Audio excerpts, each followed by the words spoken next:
មាន account បងប្អូនណាដែលសូត្រដូចខ្ញុំអញ្ចឹងមើលវីដេអូហ្នឹងគឺ account នេះគឺ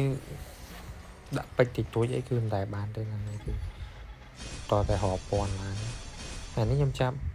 ខ្ញុំដាក់$2បាន520ពេចហើយបើដល់កន្លែង5 spin ហ្នឹងគឺ4ដងអញ្ចឹងអត់មានបានអីទេគឺបានតែកតាបមួយតកានិយាយទៅគឺ account ខ្ញុំនេះគឺ account កម្ពុជាសយតែម្ដង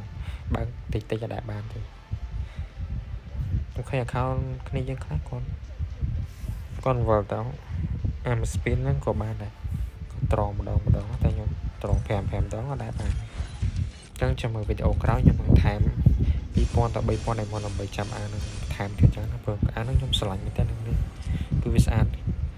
ចេញមកលើកមុនដោយសារខ្ញុំអត់មានលុយដាក់ចាំមើលលើកនេះខ្ញុំនឹងយកវាបានយកមួយណាក៏បានដែរគឺខ្ញុំស្រឡាញ់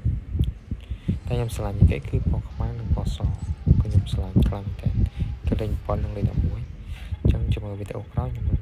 ធ្វើការផលចែកជូនអ្នកមើលមកទៀតអញ្ចឹងវីដេអូខ្ញុំមានតែប៉ុណ្ណឹងសូមអរគុណ